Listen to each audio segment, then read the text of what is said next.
तो क्या हाल है भाइयों, आज फिर बात करने वाले हैं सोशल मीडिया यूजर्स के बारे में। क्योंकि आजकल हर कोई अपनी रियल लाइफ को आग लगा के सोशल मीडिया पे एक्टिव है। भले रियल लाइफ में सबके लौड़े लगे हुए हों, लेकिन सोशल मीडिया पे हर कोई अमीर है, हर कोई खुश है, हर कोई सक्सेसफुल है। लेकिन सिर्फ तब तक जब तक साथ वाले ने अपना हॉटस्पॉट ऑन किया हुआ है। जैसे ही वो अपना हॉटस्पॉट बंद करता है, फौरन इनके अंदर का गरीब बाहर आके बोलता है कि जानिए जरा हॉटस्पॉट तो ऑन करिए, मुझे बस पैकेज करवाना है अपना। तो सबसे पहले आते हैं अपनी कार दिखाने वाले यूजर। इनकी आधी जिंदगी अपनी गाड़ी का स्टीयरिंग दिखाते हुए निकल जाती है। डेली इनकी सेम ही स्टोरी आती है ऐसे अपनी गाड़ी का स्टीयरिंग दिखाते हुए। हाँ ठीक है भाई, पता चलिए तो येंगो का ड्राइवर है, रेंट पॉल्टो लेके येंगो पे चला रहा है, तो बस भी करते हैं, तो किसी को नहीं देखना तेरा ये डेली का स्ट्रगल। और ये लोग कराची के रोडों पे ड्राइव करके फ्लैक्स कर रहे होते हैं। अबे फ्लैक्स नहीं, बद्दुआ आई है। इधर इंसान सिर्फ अपनी मजबूरी में ही कराची के रोडों पे निकलता है और ये लोग उस चीज का फ्लैक्स कर रहे हैं। कराची के रोडों की हालत देखो। मैं जब भी रोड पे निकलता हूँ, पहले गाड़ी में या बाइक पे अपने आप को ही गालियां देता हुआ जा रहा होता हूँ कि मैं क्यों निकला हूँ मैं बाहर। पूरे कराची में एनी टाइम ट्रैफिक होता है, जिस रोड पे भी जाओ वो रोड खोदा हुआ है। कहीं पे पाइपलाइन डल रही है, कहीं पे अंडरपास बन रहा है, कहीं पे पुल बन रहा है, कहीं पे एवेंजर्स के लिए नया टावर बन रहा है। लेकिन मसला ये है कि ये सब सालों से सिर्फ बन ही रहा है, लेकिन बन के नहीं दे रहा। अब ऐसे रोडों पे गाड़ी चला के अपना स्टीयरिंग दिखा रहे होते हैं। नहीं, ऐसा क्या स्पेशल है तेरे स्टीयरिंग में? क्या हॉर्न दबाओ तो गाड़ी के बोनट से कबूतर निकलता है? यहाँ तेरी गाड़ी में कुछ स्पेशल है? किक मार के स्टार्ट होती है तेरी गाड़ी? यहाँ वो पुराने रक्षों की तरह वो डंडा खींच के स्टार्ट होती है? नहीं बहन, जो वही गाड़ी है जो बाकी लाखों लोगों के पास है। ना स्टीयरिंग में कुछ खास है, ना तेरी गाड़ी में कुछ खास है, ना इधर के रोडों में कुछ खास है, ना इधर का मौसम को इतना खास है। लेकिन फिर भी ये चूतिया लगा हुआ है, डेली अपनी गाड़ी का स्टीयरिंग दिखा रहा है, पता नहीं क्यों।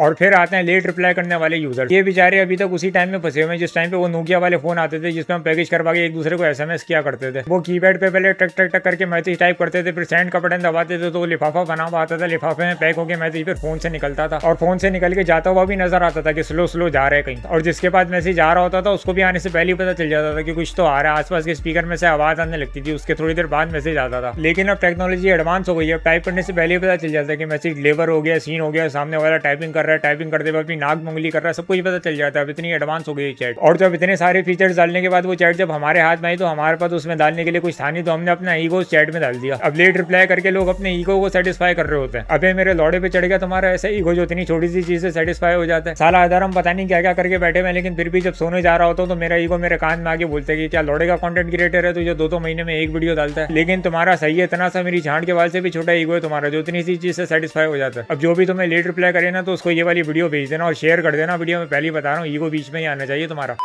और फिर आते हैं खुफिया सोशल मीडिया यूजर्स, जिनकी प्रोफाइल में कुछ नहीं होता, ब्लैक डीपी लगाई भी होती है और कोई भी पोस्ट नहीं। और उनकी बायो में क्या लिखा होता है वो आज तक उनको खुद को समझ में नहीं आया, तो हमें क्या समझ में आएगा। और उनकी चैट तो अलग ही लेवल की होती है ना, ऑनलाइन स्टेटस नजर आता है, ना सीन डिलीवर टाइपिंग कुछ भी नजर नहीं आता, सब कुछ बंद किया हुआ होता है। अबे जब तो ये सब कुछ बंद ही रखते हैं तो जाके नोकिला 1010 चलाना। ये साला स्मार्टफोन लेके क्यों बैठा हुआ है तू? इनके हाथ में सोने का कटोरा दीजिए, लेकिन उससे भी भीख ही मांग रहे हैं ये लोग। और इन लोग ने चैट भी डिसअपेयर पे लगाई भी होती है, 2 दिन बाद चैट भी गायब हो जाती है। अब मेरी अगर किसी ऐसे बंदे से बात होती है और वो 2 दिन बाद मैसेज करता है, तो मेरा तो पहला रिएक्शन यही होता है कि हराम के बिल्ले तू है कौन और मेरी चैट में कहां से आया? क्योंकि मैं भूल जाता हूँ भाई 2 दिन पहले क्या बात हुई थी, घंटा नहीं याद रहता मुझे। मैं जब तक ऊपर जाके चैट ना देखूं मुझे याद ही नहीं आएगा कि ये बंदा है कौन और क्या चाहिए क्या इसको। इस तरह के लोगों से बात करके ये आइडिया हो जाता है कि मैं किसी 2 नंबर बंदे से बात कर रहा हूँ, क्योंकि ऐसी चैट के पीछे से आज तक मैंने किसी शरीफ बंदे को निकलते हुए नहीं देखा। और बाकी चीजें छोड़ो, अगर किसी ने अपना ऑनलाइन स्टेटस भी हाइड करके रखा हुआ है ना, तो मुझे तो 1% भी ट्रस्ट नहीं होता उस बंदे पे। मेरे लिए तो सबसे पहला रेड फ्लैग यही है। अब अगर तुम्हारी चैट भी ऐसी है तो ठीक कर लो उसको जाके, अजीब डकेतों वाली वाइब आती है तुम लोग से बात करते हुए।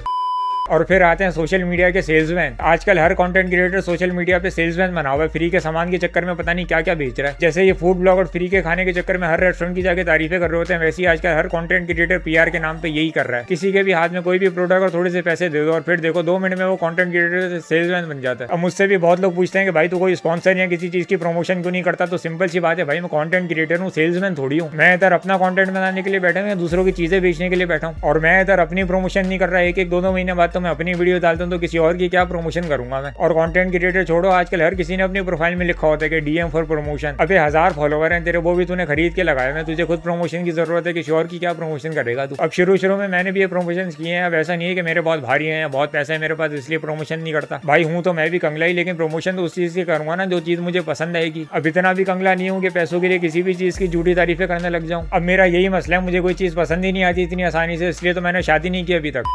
और जब से ये सोशल मीडिया पे स्टोरी का इन्वेंशन हुआ है ना, तब से लोगों के अंदर का असली जानवर बाहर आने लगा है। अब अगर कोई हफ्ते 2 हफ्ते में एक स्टोरी लगाते तो समझ में आते, लेकिन ये जो डेली स्टोरी लगाने वाले लोग हैं ना, ये सही बीमार हैं बेचारे। इनको हर चीज की स्टोरी लगानी होती है। अगर कुछ खा रहे हैं तो उसकी स्टोरी, अगर कुछ नहीं खा रहे तो उसकी भी स्टोरी, अगर कहीं जा रहे हैं तो उसकी स्टोरी, और अगर कहीं नहीं जा रहे तो जो जा रहा है उससे स्टोरी मांग के लगाएंगे। अगर उसने गाली देके भगा दिया तो टिकटॉक से कोई सस्ती शायरी उठा के लगा देंगे स्टोरी पे। मतलब अगर कुछ नहीं मिला तो ये लोग अपनी गांड की पिक्चर लेके लगा देंगे स्टोरी पे, लेकिन डेली कुछ ना कुछ तो लगाना है इनको स्टोरी पे। और कुछ लोग तो सिर्फ 1% के लिए स्टोरी लगाते हैं। जैसे अगर किसी से लड़ाई हो जाए, बच्ची नाराज हो जाए तो उसके लिए स्टोरी लगाएंगे और फिर चूतों की तरह बैठ के देख रहे होंगे कि उसने मेरी स्टोरी देखी या नहीं। अबे डायरेक्ट उसी को भेज देना स्टोरी लगा के, बाकी सबको क्यों बता रहे कि तेरे दिमाग का इलाज चल रहा है जानवरों के डॉक्टर के पास। और कुछ लोग तो उससे भी ज्यादा अजीब होते हैं, स्टोरी लगा के फिर मैसेज करते हैं कोई मेरी स्टोरी देख जाके। अबे मैं क्यों देखूं बहन चोद, अगर मुझे ही दिखानी है तो डायरेक्ट मुझे ही भेजना। और अगर नहीं देखो तो ऑफेंड हो जाते हैं कि वाह भाई तू तो बड़ा आदमी हो गया, अब तो हमारी स्टोरी भी नहीं देखता। और अगर गलती से स्टोरी देख लो तो फिर इनका मैसेज आता है कि यार तूने स्टोरी देख ली लेकिन कोई रिप्लाई नहीं किया। और बस फिर यही रीजन है जिसकी वजह से मेरी ब्लॉक लिस्ट दिन ब दिन बढ़ती जा रही है।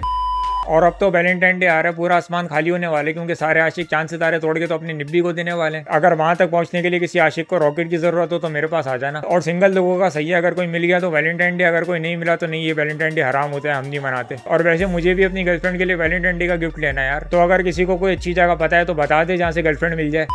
तो बस भाई अभी के लिए इतना है। बाकी अगर वीडियो अच्छी लगी और इस टाइप की और वीडियोस देखने किसी और टॉपिक्स पे तो लाइक शेयर कमेंट सब्सक्राइब और घंटा दबा देना यूट्यूब पे। बाकी मिलते हैं फिर।